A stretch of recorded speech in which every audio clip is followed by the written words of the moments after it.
हमने दिल्ली प्रदेश की बैठक बुलाई और हमने तय किया है कि हमारे कार्यकर्ता 1 मार्च से चुनाव होने तक कम से कम 3 से 5 बार डोर टू डोर कैंपेन करने के लिए एक एक घर में जाएंगे और 20 करोड़ से ज़्यादा लोगों को वोट करने के लिए, vote for corruption free India, vote for bringing back black money के लिए ये बड़ी मुहिम चलाएंगे। और इसके लिए हमने प्रत्येक जिले को एक डेस्कटॉप कंप्यूटर, कलर्ड प्रिंटर और सारे आधुनिक मोबाइल से लेकर के इंटरनेट से लेकर के सारे आधुनिक तंत्र से उसको जोड़ रहे हैं। ये देश का पहला सामाजिक संगठन होगा जो सारी तकनीकी से लैस होगा और फरवरी महीने तक हमारे सारे के सारे हिंदुस्तान के कार्यालय जो 650 जिलों में फैले हैं वो सारे के सारे इंटरनेट के माध्यम से जुड़ चुके होंगे और 1 मिनट के अंदर पूरे हिंदुस्तान में हम अपनी सूचनाएं भेज सकेंगे। और 23 मार्च को दिल्ली में मैं स्वयं रहूंगा और दिल्ली से लेकर के पूरे देश में 10 करोड़ से ज़्यादा लोग एक साथ योग करेंगे।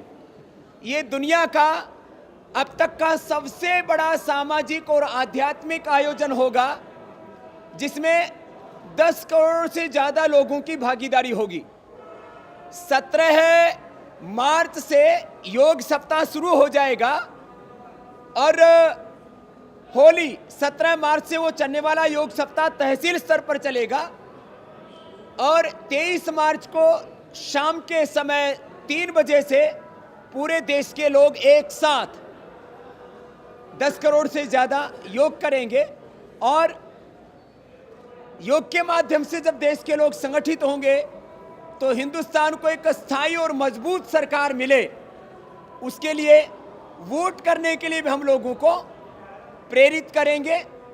तो 23 मार्च के योग महोत्सव के लिए जिसमें 10 करोड़ से ज़्यादा हिंदुस्तान के लोग एक साथ योग करेंगे और 2014 के धर्म युद्ध के लिए आज हमने यह बैठक रखी थी और हर एक बैठक में हम अपने संगठन को जहां आधुनिक पूरा तंत्र उपलब्ध करा रहे हैं वहीं हर एक जिले को कम से कम एक वाहन, अभी संगठन के पास में 200-250 कारें हैं तो हर एक जिले को कम से कम एक एक मोटरसाइकिल मिले जिससे कि कार्यकर्ताओं को काम करने में सुविधा रहे।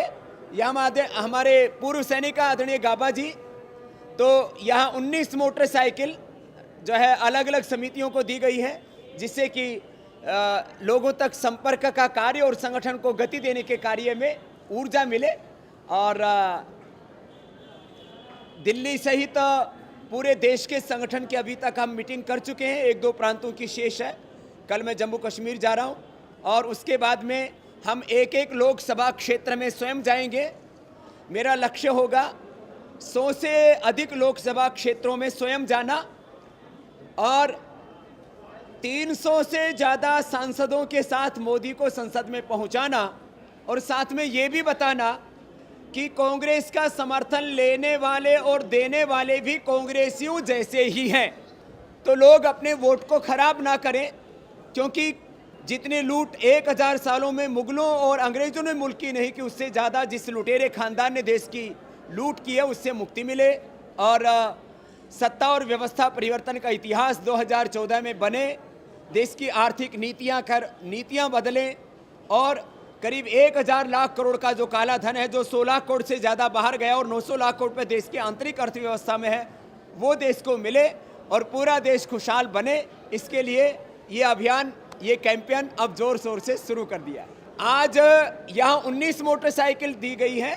ऐसे ही हिंदुस्तान के हर एक ज़िले को जहाँ पहले मोटरसाइकिल और गाड़ियाँ हैं उसके अलावा करीब 500 मोटरसाइकिलें पूरे हिंदुस्तान में संगठन को दी जाएंगी। दूसरे राजनीतिक दल के नेता पर आरोप लगते इस्तीफा दो, और अपने नेताओं के स्टिंग ऑपरेशन साबित हो जाएं, उनके ऊपर सारे अपराध प्रमाणित भी हो जाएं, तो उनके को बचाने के लिए खुद उनके मुख्यमंत्री आगे आ जाएं, तो करनी और कथनी में अंतर होने से वो पार्टी अपना विश्वास खो रही है। जो क्रेडिबिलिटी 100% पर थी वो 10 पर आ गई है। कहीं ये भी ना खत्म हो जाए, इसलिए उनको बहुत सोच समझ करके चलने की ज़रूरत मैं महसूस करता हूँ। हिंदुस्तान के 125 करोड़ नागरिक जैसे उनको संविधान में अधिकार प्राप्त हैं, ऐसे ही जो राजनीति में विशेष ओहदा पा चुके हैं उन लोगों को भी साधारण नागरिकों की तरह आचरण करना चाहिए। इससे समाज में एकता बनी रहेगी, समरसता बनी रहेगी और सिंहासन पर बैठे लोग जो है उनको सत्ता का नशा नहीं होगा।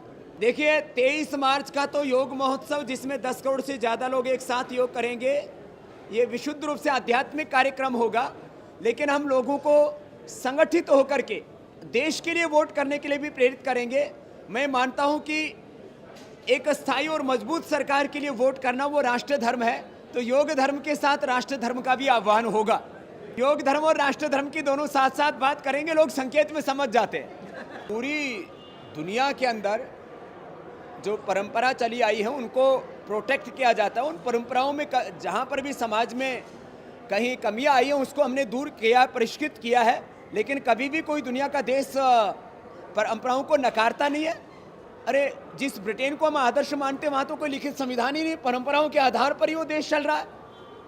तो परंपराएं हमारी हम शक्ति हैं, हमारी संस्कृति है, लेकिन उन परंपराओं में कहीं यदि कमियां आ गई तो उनको भी दूर करने के लिए हमें जरूर सोचना